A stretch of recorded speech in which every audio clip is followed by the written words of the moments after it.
بسم الله الرحمن الرحيم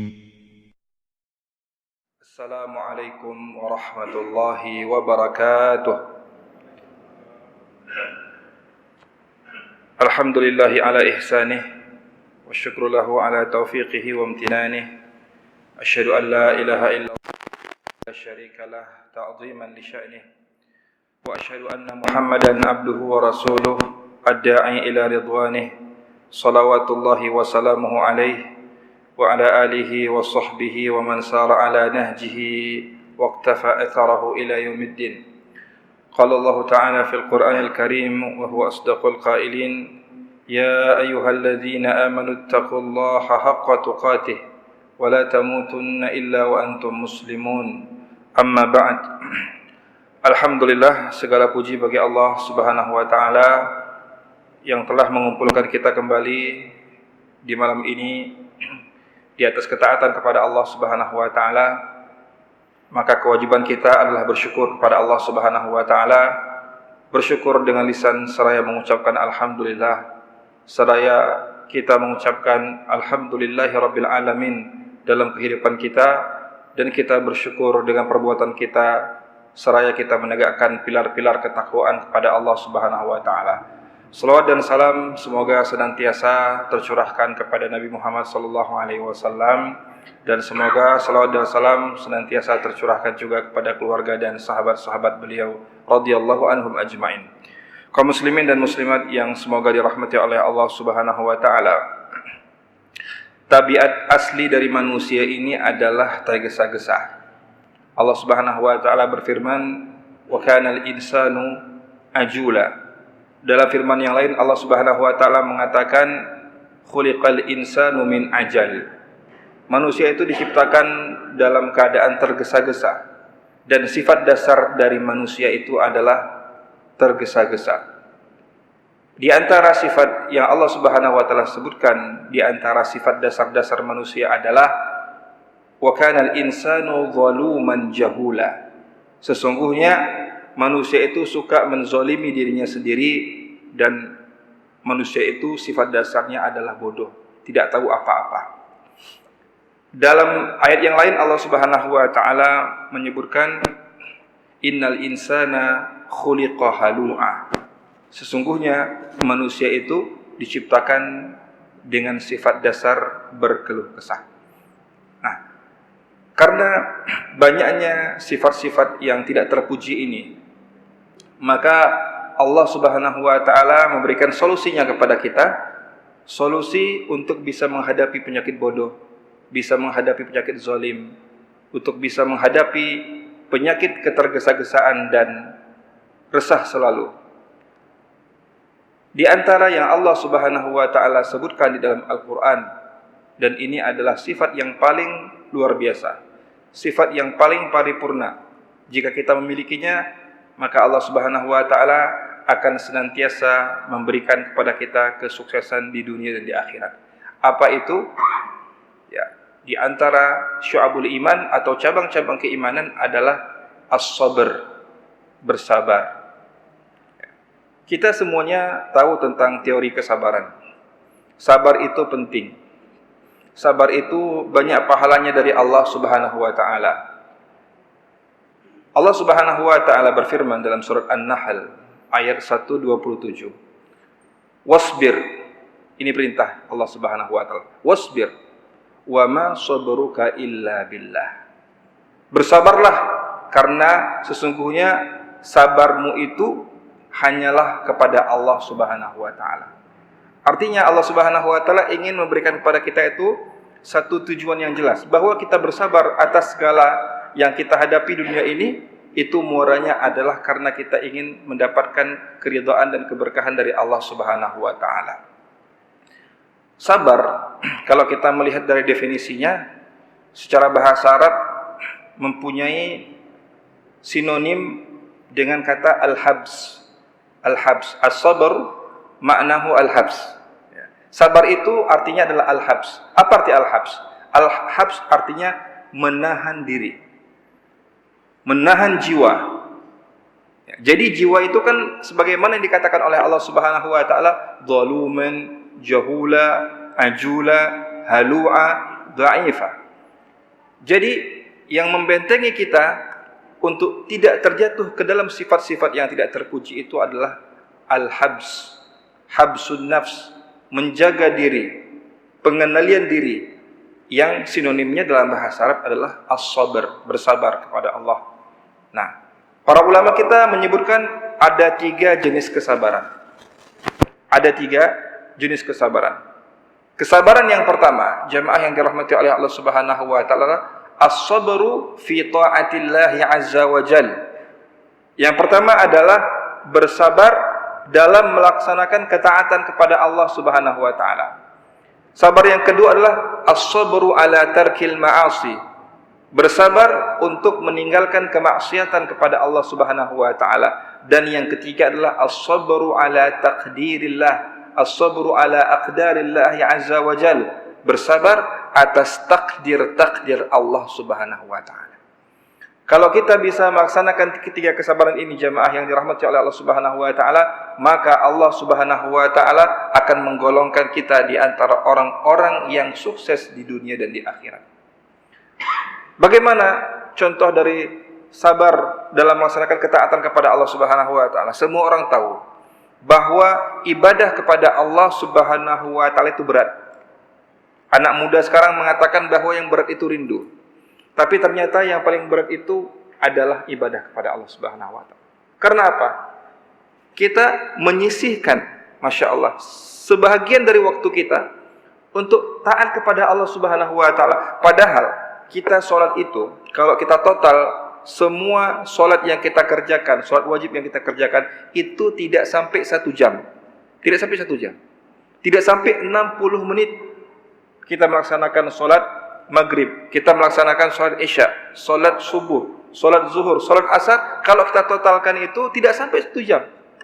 Karena apa? Karena kita melaksanakan sholat itu paling lama. Kita melaksanakan itu kalau misalnya imam membaca surat An-Naba atau membaca surat yang jumlahnya itu mungkin agak sedikit panjang, mungkin kita itu hanya sholat sekitar 10-15 menit atau 20 menit paling lama. Dan kalau kita total tidak sampai. Karena sholat zuhur kita juga sedikit sekali tidak sampai 10 menit. Mungkin 5 menit, 6 menit, 7 menit kita sudah selesai melaksanakan sholat zuhur. Jadi melaksanakan ibadah yang tidak sampai 1 jam ini, itu beratnya bukan main.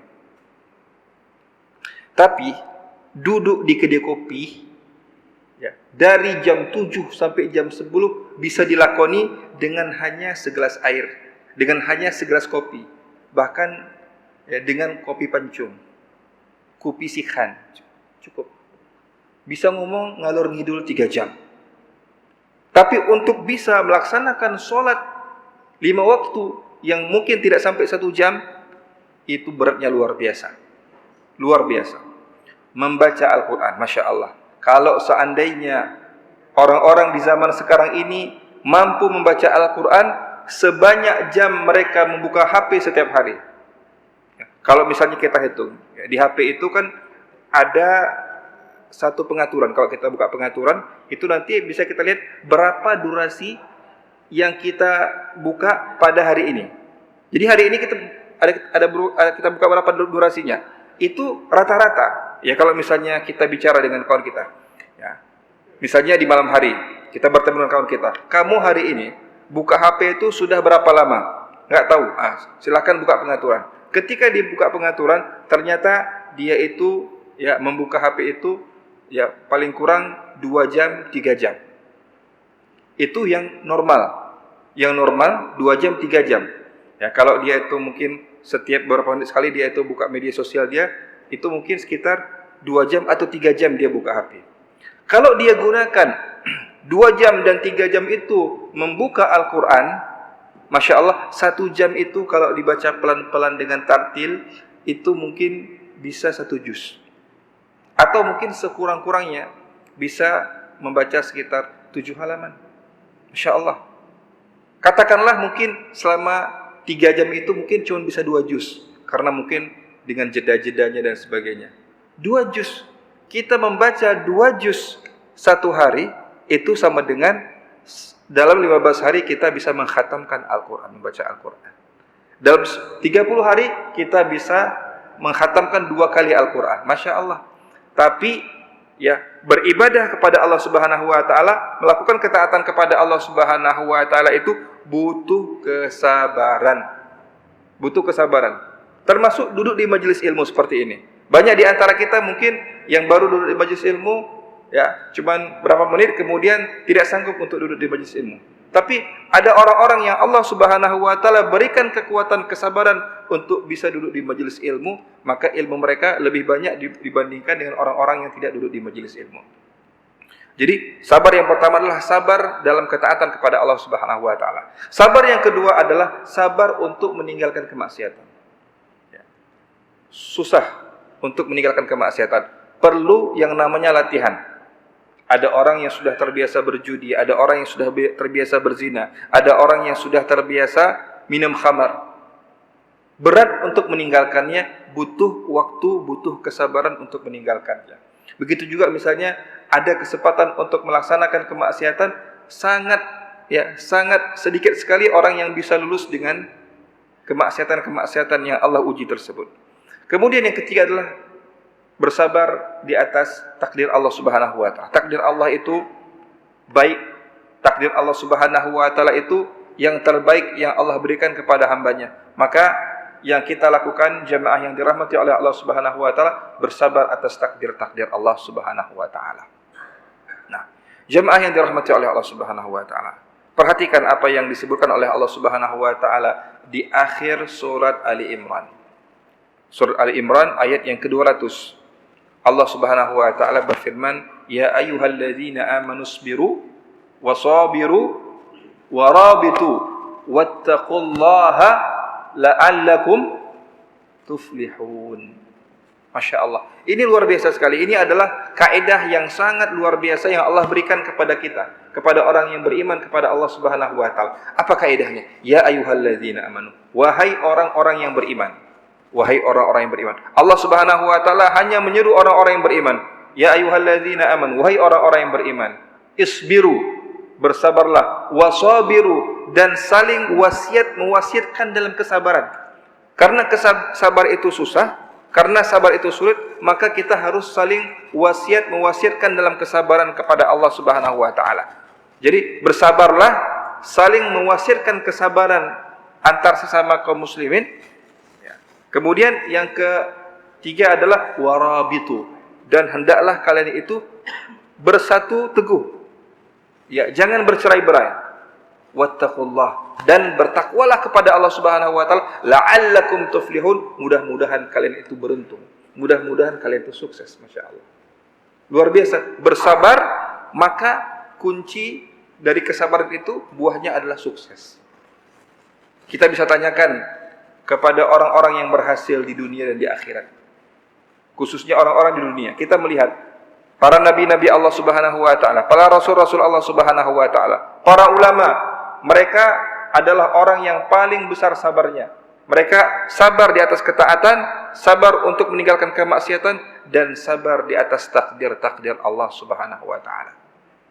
Ini Masya Allah satu hal yang sangat luar biasa kalau kita itu mampu untuk bersabar. Bahkan Allah Subhanahu wa taala berfirman dalam surah Az-Zumar ayat yang ke-10, "Innama yuwaffas sabiruna ajrahum bighairi hisab."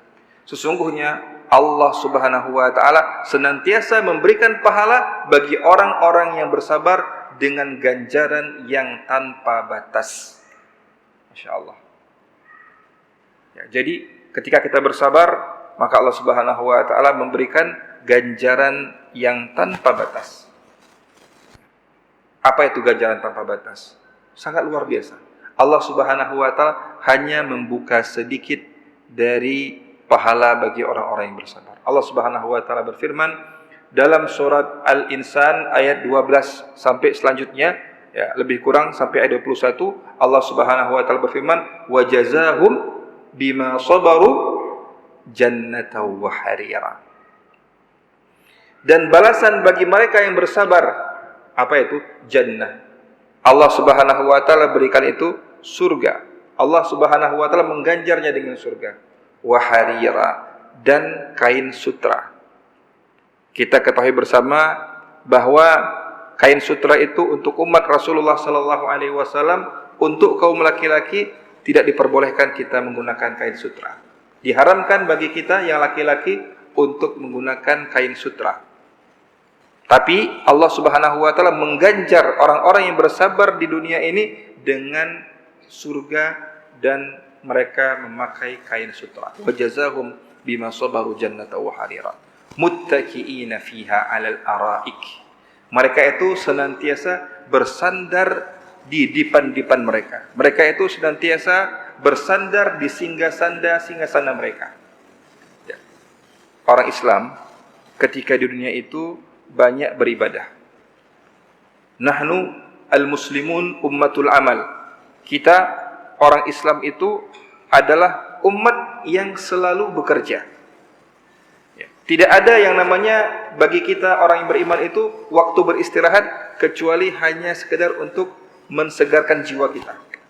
Jadi Rasul sallallahu alaihi wasallam semenjak diangkat menjadi nabi dan rasul, dari umur 40 tahun sampai umur 63 tahun, beliau hampir saja tidak pernah beristirahat.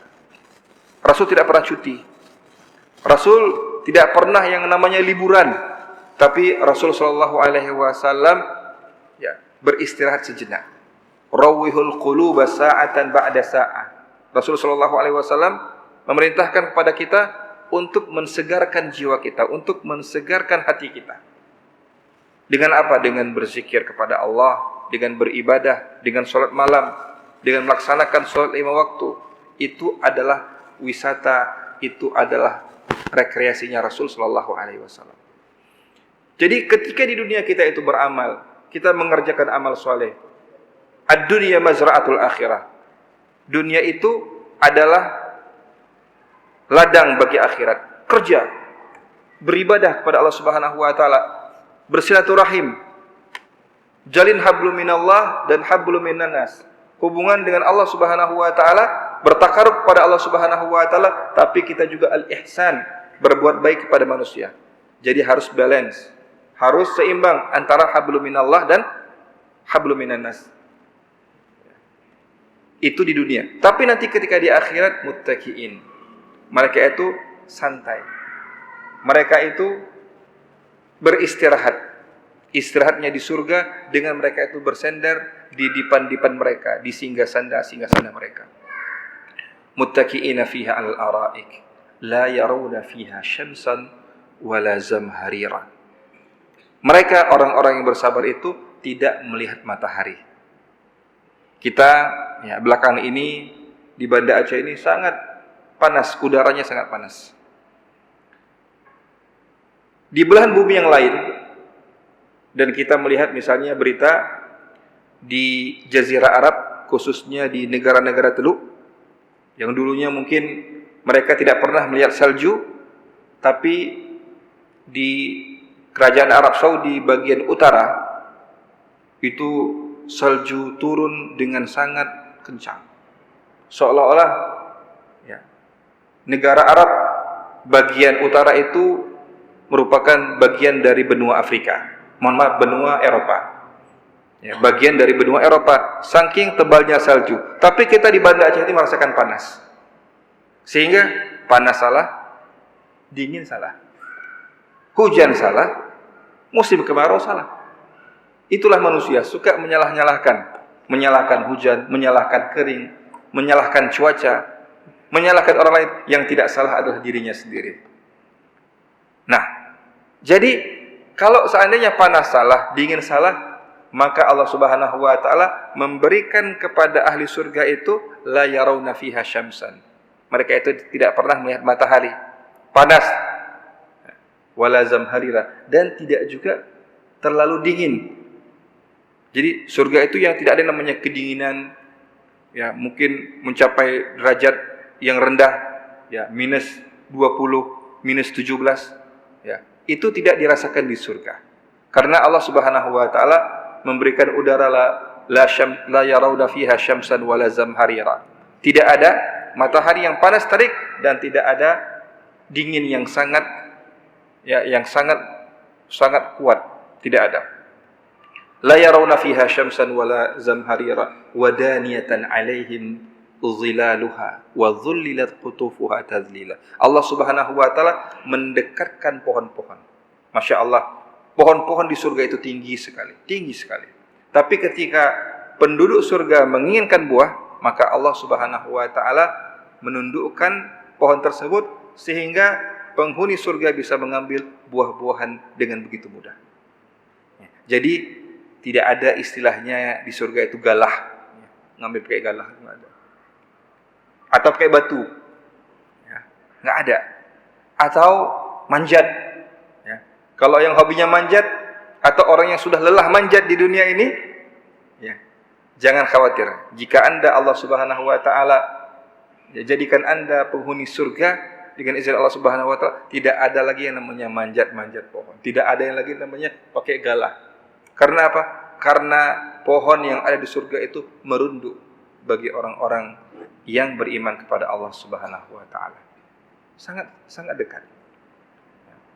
Wa dhullat qutufuha tadlila wa yutafu 'alaihim bi aniyatin min fiddah wa akwabin kanat qawarir min fiddatin qaddaruha taqdira. Allah Subhanahu wa taala hadirkan bejana-bejana, piring-piring, gelas-gelas yang terbuat dari al-fiddah. Apa itu al-fiddah? Perak. Qawarira min fiddah. Botol kaca, tapi botol itu terbuat dari perak. Itu diperuntukkan bagi penghuni surga. Masya Allah. Artinya apa? Allah Subhanahu wa taala memberikan simbol-simbol kemewahan kepada penghuni surga.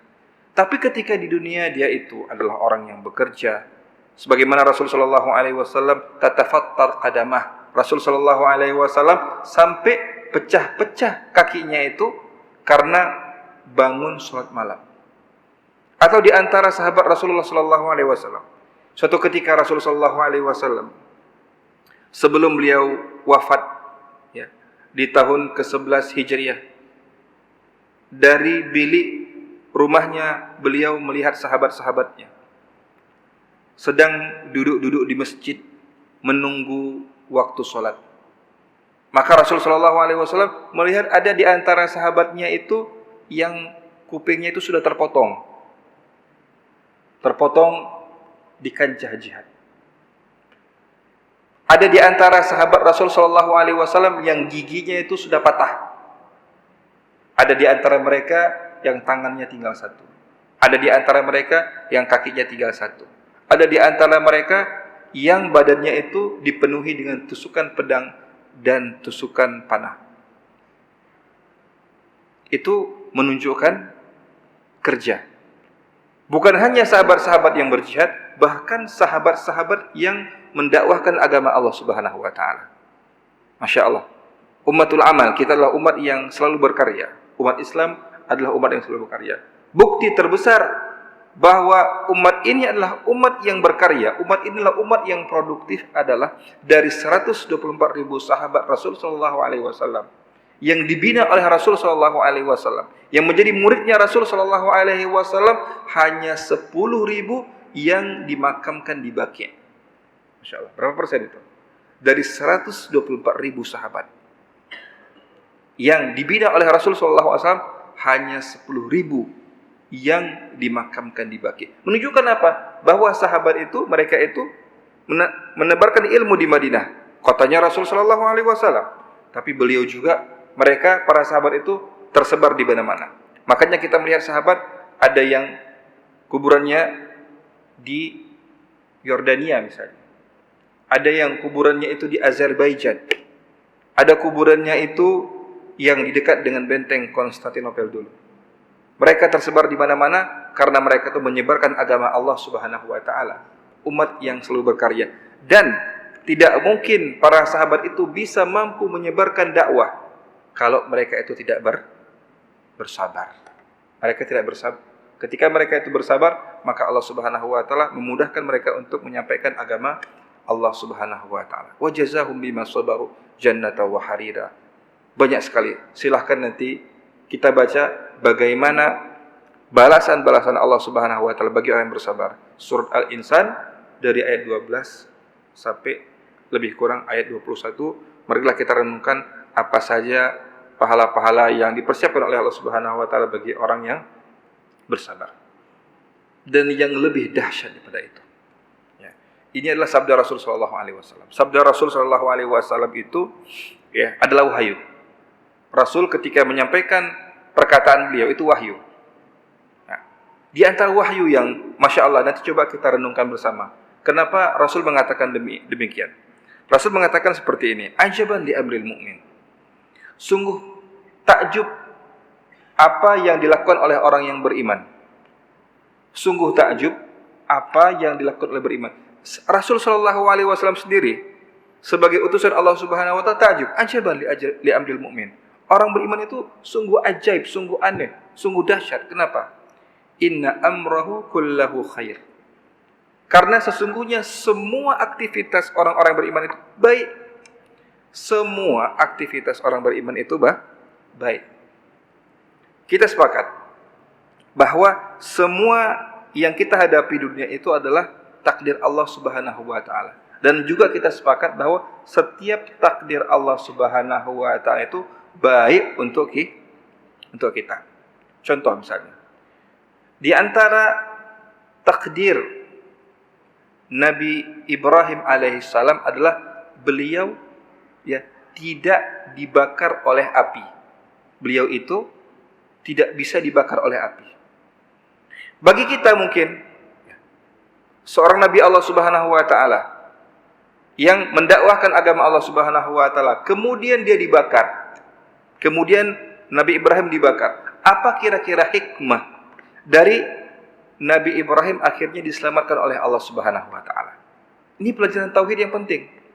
Kalau seandainya kita bicarakan ini kepada anak kita, kepada murid-murid kita, kepada orang-orang yang ada di sekeliling kita, bagaimana Nabi Ibrahim itu betul-betul menerapkan ketauhidan kepada Allah Subhanahu wa taala. Bagaimana?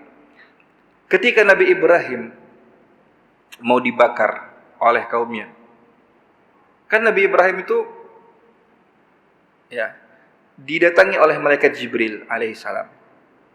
Malaikat Jibril menawarkan pertolongannya. Wahai Ibrahim, aku mendengar bahwa engkau mau dibakar. Apakah apakah engkau mau meminta pertolongan kepadaku? Aku akan membantumu, wahai Ibrahim. Masya Allah, perhatikan, ya. Bahkan Nabi Ibrahim itu tidak minta pertolongan kepada malaikat Jibril. Padahal malaikat Jibril itu adalah malaikat utusan Allah Subhanahu wa taala. Saking kuatnya, saking memang teguhnya akidah atau tauhid dari Nabi Ibrahim. Nabi Ibrahim mengatakan seperti ini, Allah Subhanahu wa taala tidak akan pernah mengalahkan kebenaran. Masya Allah, Allah tidak akan pernah mengalahkan kebenaran. Kalau yang saya dakwahkan ini benar, pasti ada pertolongan dari Allah Subhanahu wa taala. Bukan artinya Nabi Ibrahim tidak butuh dengan Jibril, tapi Nabi Ibrahim ingin mempertebal keimanan, ketauhidannya kepada Allah Subhanahu wa taala. Apa yang terjadi? Masya Allah, Allah Subhanahu wa taala sendiri yang memerintahkan api. Masya Allah, Allah yang menciptakan api, Allah yang memberikan sifat api itu panas. Tapi ketika khusus pada peristiwa Nabi Ibrahim alaihissalam, Allah Subhanahu wa taala sendiri yang memerintahkan api. Untuk apa? Qulna ya naru kuni bardan wa salaman ala Ibrahim. Langsung perintah dari Allah Subhanahu wa taala. Maka perkataan kami, kata Allah Subhanahu wa taala, ya naru, wahai api. Api yang telah diciptakan oleh Allah Subhanahu wa taala, kuni bardan, jadilah engkau dingin. Sifatmu awalnya panas, tapi khusus untuk kasus ini kamu harus menjadi dingin. Tapi bukan hanya dingin, bardan wasalaman. Dingin dan memberikan keselamatan. Karena dingin itu bisa jadi enggak selamat. Ada orang misalnya, na'udzubillah min zalik, ya, kawan-kawan kita misalnya di daerah Syam, yang ketika itu mereka dalam keadaan kemiskinan, kemudian mereka tidak ada baju hangat, tidak ada baju yang bisa menghangatkan mereka. Akhirnya mereka itu mati kelaparan. Akhirnya mereka itu mati dalam keadaan kedinginan. Tapi Allah Subhanahu wa taala mengatakan bardan, jadilah dingin, wasalaman, dan keselamatan. Ala siapa? Ala Ibrahim, kepada Nabi Ibrahim alaihissalam. Mempertebal kesabaran sampai detik-detik terakhir. Itu yang dilakukan oleh Nabi Ibrahim. Atau misalnya kita mendengar Nabi Yunus alaihissalam atau Nabi Ayub alaihissalam. Contoh misalnya Nabi Ayub bersabar atas penyakit yang diberikan oleh Allah Subhanahu wa taala. Apa hikmahnya? Hikmahnya adalah Nabi Ayub alaihissalam, beliau tidak pernah menggantungkan cita-cita dan harapannya kepada manusia. Tapi beliau betul-betul menggantungkan cita-cita dan harapannya kepada Allah Subhanahu wa taala. Tidak pernah mengatakan, ya Allah, dagingku itu sudah jatuh. Ya Allah, aku sakitnya sangat luar biasa, sudah stadium sekian. Enggak. Nabi Ayub hanya mengatakan, anni massaniyad-dur. Ya Allah, saya itu sakit ya Allah. Wa anta arhamur rahimin, dan engkau adalah zat yang maha kasih sayang. Itu saja. Hanya mengadukan kepada Allah Subhanahu wa taala. Itu adalah puncak di kesabaran. Makanya Rasul sallallahu alaihi wasallam mengatakan, ajaban li amril mu'min. Orang beriman itu sungguh ajaib. Inna amrahu kullahu khair. Segala aktivitasnya itu baik. Segala kegiatannya itu baik. Fa in asabathu sarra, masyaallah. Ketika Allah Subhanahu wa taala memberikan kepadanya kebaikan, ketika Allah Subhanahu wa taala memberikan kepada kenikmatan, apa sikap mereka? Fa in asabathu sarra syakara fakana khairun lahu. Mereka bersyukur kepada Allah Subhanahu wa taala. Ketika ada nikmat, mereka bersyukur kepada Allah Subhanahu wa taala. Ada di antara manusia ketika dikasih nikmat apa? Ketika dikasih nikmat makin besar kemaksiatannya kepada Allah Subhanahu wa taala. Makanya penyakit orang kaya baru. Dia baru Allah Subhanahu wa taala berikan kekayaan. Apa penyakitnya? Penyakitnya adalah nauzubillah berzina. Berjudi. Menggunakan hartanya itu untuk kemaksiatan kepada Allah Subhanahu wa taala. Ini. Tapi orang yang beriman ketika diberikan kenikmatan, mereka itu bersyukur kepada Allah Subhanahu wa taala. Bagaimana syukur? Syukur itu bukan hanya mengucapkan alhamdulillah.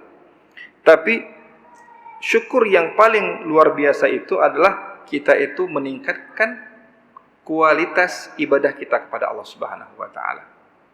Kalau misalnya hari ini Allah memberikan kepada kita itu nikmat yang lebih, apakah itu nikmat harta, ataukah nikmat waktu luang, ataukah nikmat bisa berkumpul dengan berkeluarga, dan sebagainya. Nikmat yang sangat banyak, maka semakin kita mendapatkan nikmat, maka semakin kita meningkatkan kualitas keimanan kita kepada Allah Subhanahu wa taala dan meningkatkan kualitas ibadah kita kepada Allah Subhanahu wa taala.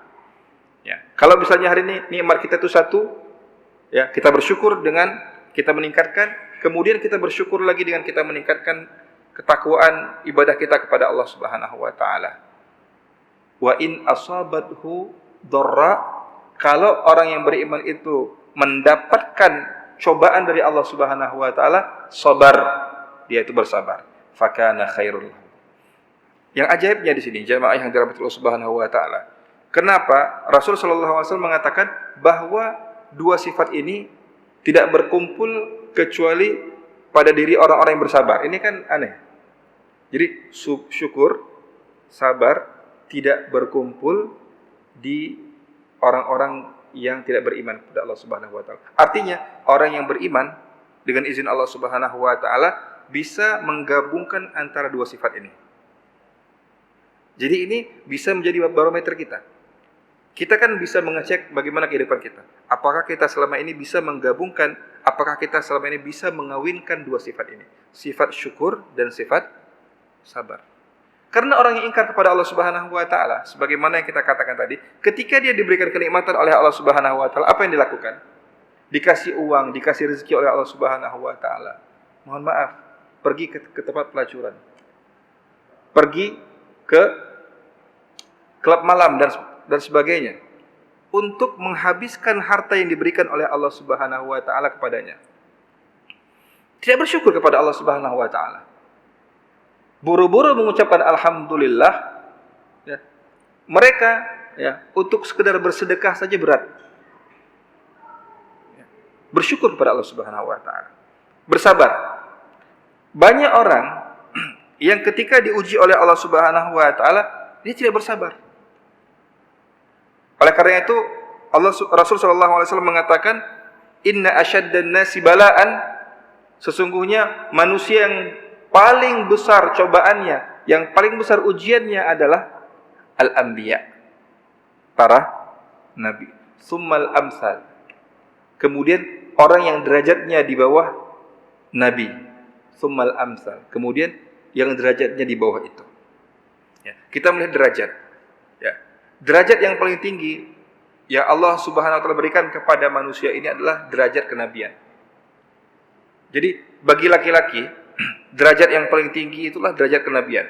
Derajat kenabian, derajat kerasulan itu adalah derajat yang paling tinggi. Di bawah derajat kenabian apa? Namanya derajat siddiqun. As-siddiqun. Minan nabiyyina was-siddiqin. Orang-orang yang siddiq, orang-orang yang jujur, dan orang-orang yang selalu membenarkan perkataan Allah Subhanahu wa taala dan perkataan Rasulnya yang sahih. Siddiqin. Kemudian di bawah itu apa? Asy-syuhada. Syuhada. Syuhada ini luar biasa. Orang yang syahid di kancah jihad yang syar'i. Bukan asal jihad, tapi jihad yang syar'i. Kemudian yang keempat, was-shalihin. Shalihin itu orang yang baik secara umum. Nah, jadi ya, orang yang beriman kepada Allah Subhanahu wa taala itu, ini tingkatannya. Ada para nabi, kemudian yang kedua adalah siddiqin, kemudian yang ketiga adalah asy-syuhada dan as-shalihin. Nah, shalihin ini adalah sebenarnya tingkatan yang paling rendah di antara tadi. Artinya saleh ini sudah bisa masuk surga Allah Subhanahu wa taala. Tapi untuk ya dari tingkatan-tingkatan, ya, tingkatan yang tertinggi adalah tingkatan para nabi dan tingkatan para rasul. Dan Masya Allah, ya, nabi adalah yang paling sabar. Jadi yang paling sabar itu adalah para nabi. Ya, kalau misalnya kita ditimpa musibah, kalau kita itu merasa bahwa kita itu paling banyak problemnya, maka marilah kita membaca bagaimana sejarah para nabi. Sejarah Nabi Nuh, bagaimana sejarah Nabi Lut, bagaimana sejarah Nabi Saleh, bagaimana sejarah Nabi Yusuf, bagaimana sejarah Nabi Musa. Karena apa? Karena ketika kita membaca sirah mereka, ketika kita membaca sejarah mereka, seolah-olah problem kita itu semuanya kecil.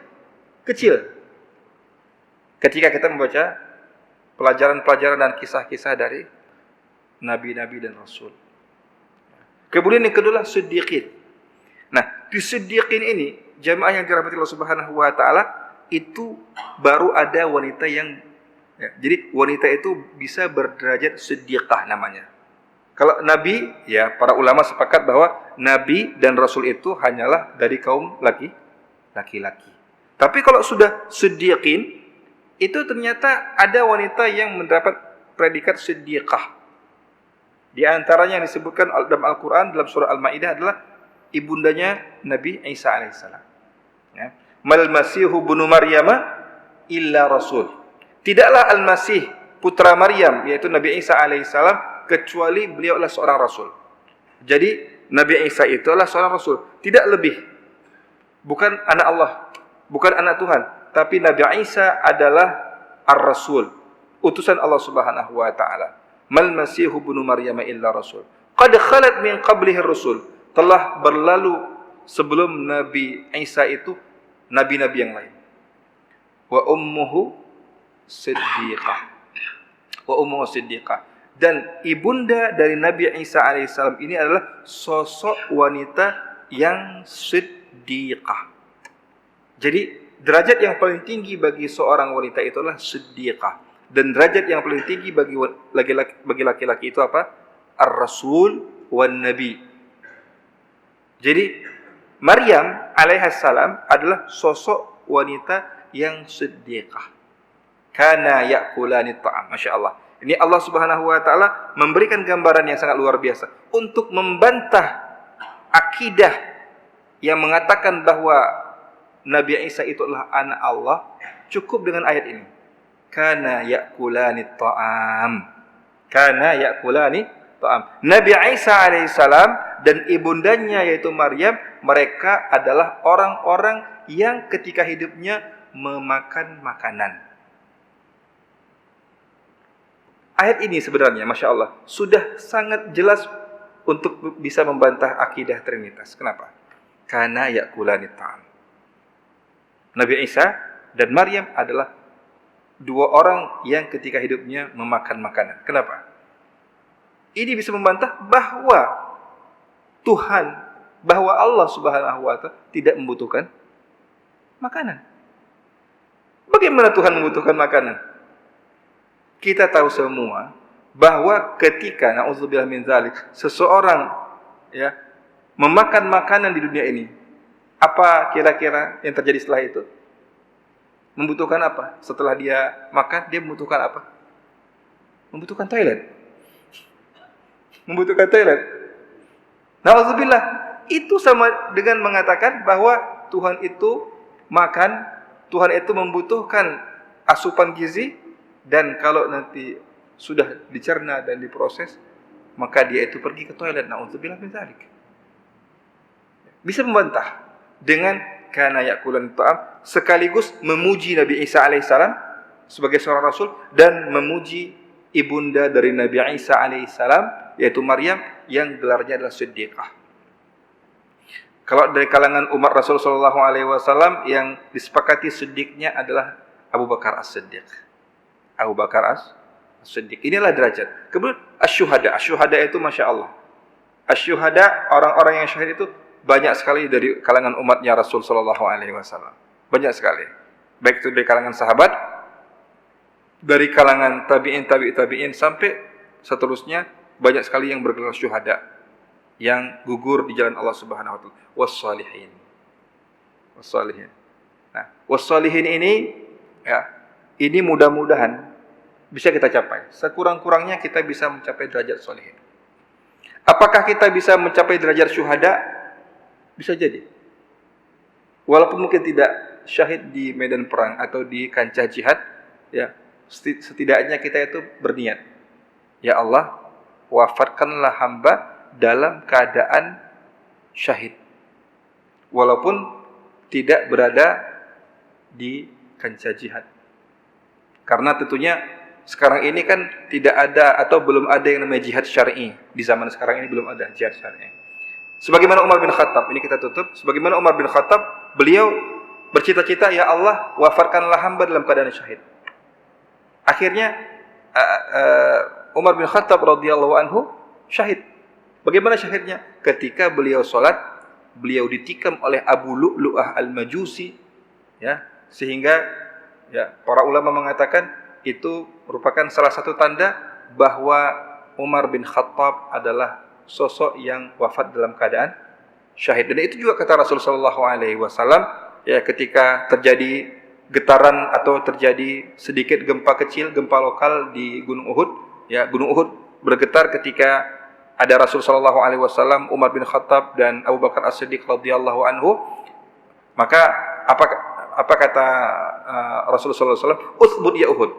Ya, diamlah wahai Uhud, karena sesungguhnya di atasmu itu ada nabi dan ada siddiq dan ada dua orang yang syahid. Dua orang yang syahid. Jadi siapa itu? Rasul sallallahu alaihi wasallam, Abu Bakar As-Siddiq, dua orang yang syahid. Siapa dua orang yang syahid? Umar bin Khattab dan Utsman bin Affan. Utsman bin Affan. Jadi Utsman bin Affan dan Umar bin Khattab wafat dalam keadaan syahid. Baik, jamaah yang dirahmati Allah Subhanahu wa taala, semoga Allah Subhanahu wa taala menjadikan kita orang yang senantiasa bersabar di atas ketaatan, bersabar untuk meninggalkan kemaksiatan, dan bersabar di atas takdir Allah Subhanahu wa taala.